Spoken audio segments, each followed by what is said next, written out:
Nora ganhar tantos prêmios em cima da substância é um escárnio de Hollywood sobre as mulheres. Primeiro que quem deveria ter ganho o prêmio de melhor atriz era a Fernanda Torres, e eu não tô falando isso por patriotismo, mas por nível técnico mesmo. Mas a gente sabia que era um sonho distante, que eles não costumam premiar atrizes de filmes em língua não inglesa. Ok, agora, a Demi Moore, que também estava brilhante e que vinha com um discurso importantíssimo sobre etarismo, sobre como as mulheres são tratadas pela indústria, e que sempre foi criticada por papéis sexualizados, perder para uma aspirante interpretando uma prostituta hipersexualizada ao extremo, o que é justamente o que critica o filme A Substância, é demais pra mim. A Coralie Farjá perder pro Sean Baker e o roteiro perder pra esse soft porn com plot de sessão da tarde é demais demais. Mas, infelizmente, isso dialoga muito com os tempos que a gente tá vivendo.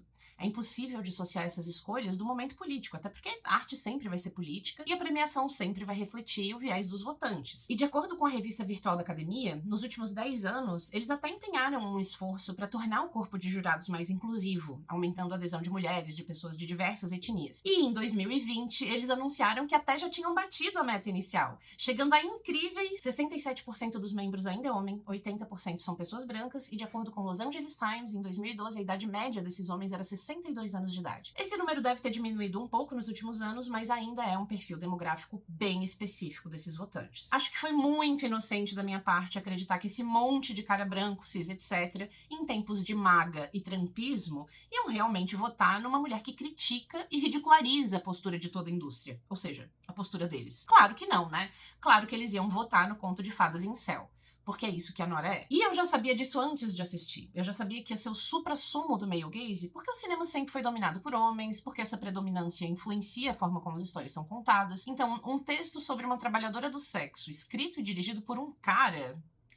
Mas ainda conseguiu me surpreender para pior. O conceito de male gaze, ou olhar masculino, foi popularizado pela crítica britânica Laura Mulvey, nos anos 70, e traduz como o cinema estrutura narrativas e representa as mulheres a partir de uma perspectiva masculina. É como se a câmera fosse o próprio olho desse homem que vai consumir a mulher que está na tela. A Mulvey usa conceitos da psicanálise do Freud e do Lacan para explicar o que é o male gaze. O Freud acreditava que os homens veem a ausência do pênis nas mulheres como uma ameaça, um símbolo de castração, imagina não ter. E esse medo da castração tem que ser neutralizado de alguma forma. E um jeito eficiente de fazer isso é objetificando o corpo dela, destituindo a mulher da categoria de sujeito. Outro conceito que ela traz do Freud é o da escopofilia, que é o prazer de olhar, de transformar outra pessoa em objeto através do olhar, buscando, claro, prazer e controle. E o cinema oferece essa satisfação voyeurística para o espectador, né, que observa a mulher como um objeto de desejo. E ela fala também da fase do espelho do Lacan, que é um momento em que a criança se reconhece no espelho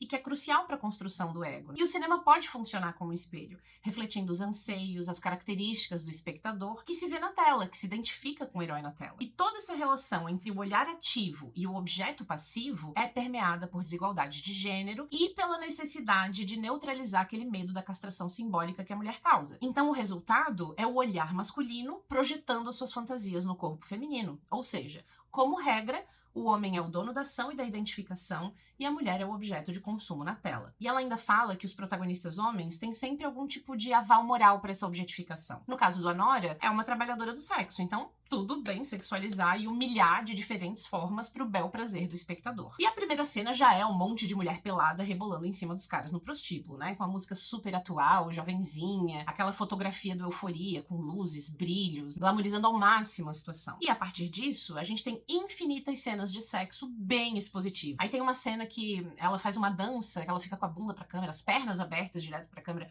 por vários minutos, assim. E piora, porque ela é infantilizada em alguns momentos. Nessa dança que eu falei, ela tá de colegial. Tem um outro momento que ela estoura uma bola de chiclete enquanto tá fazendo um lap dance.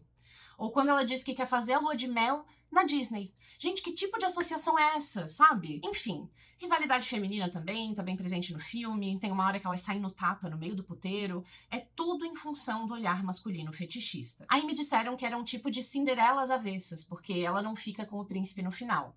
O que é mais colado com a realidade, né? E eu até concordo que seja um conto de fadas às avessas, mas não por causa disso. Mas por ser literalmente um conto de fadas incel, em que homens com poder e dinheiro abusam de uma jovem engolida pelo sistema. Tem vários estudos que afirmam que a grande maioria das mulheres que acabam na prostituição tem baixo nível de escolaridade, são carentes economicamente, tem muitas responsabilidades familiares, seja com os seus pais ou com os seus filhos. E aí o roteiro pega essa figura marginalizada pra hipersexualizar e humilhar por 2 horas de filme. Uma das cenas que mais me estressou foi a que ela tenta fugir e o guarda-costas não deixa, e aí eles entram numa luta corporal. Eu vi algumas reviews e fiquei em choque que as pessoas riram dessa cena. Em teoria, esse é o trecho de comédia do filme. Comédia. Uma mulher gritando desesperadamente, tentando fugir de um cara muito mais forte, enquanto ele puxa a roupa dela, eles se debatem, ela tenta se desvencilhar gritando com todo o pulmão. Obviamente ela não consegue. É desesperador, é angustiante, é gatilho. Como é que alguém pode ter rido disso? Sinceramente. Depois ela é ainda amarrada, sendo que pra isso ele coloca ela de 4 e fica com a pelvis pressionando a bunda dela, trazendo um tom sexual absolutamente desnecessário pra essa cena de violência. Tanto que ela mesma diz pro cara: eu aposto que você se satisfaz sexualmente com isso. O roteiro tá falando isso pra quem? Pro espectador médio que se satisfaz sexualmente com cenas de violência. Não à toa a busca de cenas de estupro em site pornô é tão alta. E ela mesma sugere mais tarde que ele teria estuprado ela ali se não tivesse mais ninguém na sala. Tá falando com quem? De novo com o espectador. Aí no fim ela grita com todas as forças, é amordaçada e a câmera enquadra o rosto dela num take muito parecido com aquele do Pobres Criaturas na cena do masoquismo, em que ela também tá amordaçada, nesse caso pra fins sexuais mesmo. Então a Nora é silenciada e sexualizada ao mesmo tempo, enquanto ouve de um homem mais velho e poderoso o quanto ela vai ficar sem nada, o quanto ela não tem poder nenhum, o quanto ela não é ninguém perto deles. Ela é desempoderada do início ao fim do filme. No fim, inclusive, o tal noivo ainda pergunta se ela é burra. Não tinha como ser um sonho erótico mais red pill que isso. E nem dá pra pensar em Cinderelas avessas, porque, no fim, quem salva ela é o outro cara. O tal do guarda-costas que sequestrou ela, de certa forma, amarrou, quebrou tudo numa loja em outro momento. É esse cara com tendências violentas que diz que o mimado lá tem que pedir desculpas. É ele que devolve o anel pra ela, num simbolismo bem forte aqui pra um possível relacionamento entre os dois, né? Imagina um anel. E é no colo dele que ela chora. Ele é o mais bonzinho entre os caras do filme. Mas não tão bonzinho a ponto de recusar uma transa oferecida pra uma mulher num estado completamente vulnerável, né? Não sejamos tão bonzinhos assim. Ai, gente, é raiva atrás de raiva, sabe? Sendo que algumas cenas antes, ele diz pra ela que gosta mais da Anora, porque ela é 2, né? Tem a Annie, que performa hiperfeminilidade, usa decote, saltos, plumas, paetês, e é a prostituta sem valor.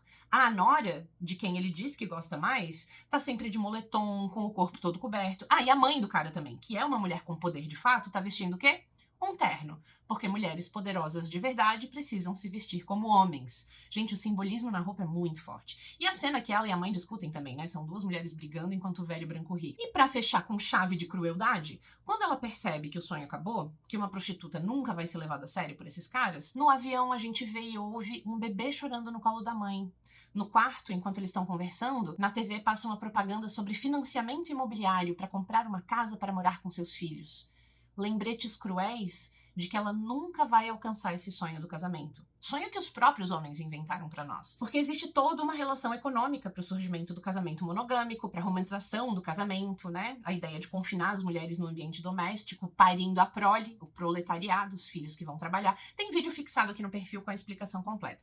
Mas, de qualquer modo, o roteiro brinca com esse sonho fabricado que foi definido há milênios e que é permitido pra algumas, mas não pra ela. Então é óbvio que a maioria das pessoas que gostou desse filme são homens. E é claro que ganhou a maioria das premiações em tempos em que os direitos das mulheres estão em risco, em que homens poderosos culpam a diversidade pelos problemas econômicos que eles mesmos criaram. E porque, como a própria Laura Mulvey diz no artigo, a objetificação é uma arma de controle para neutralizar a castração simbólica que a mulher evoca. E que já não é mais tão simbólica quando existem mulheres poderosas concorrendo a premiações, quando as mulheres têm muito mais voz que eles querem desesperadamente silenciar. Então, premiar uma mulher jovem numa personagem objetificada e humilhada por homens poderosos, ao invés de premiar mulheres poderosas e críticas, é um recado bem forte. É isso. Gostou do conteúdo? Já curte e segue pra mais.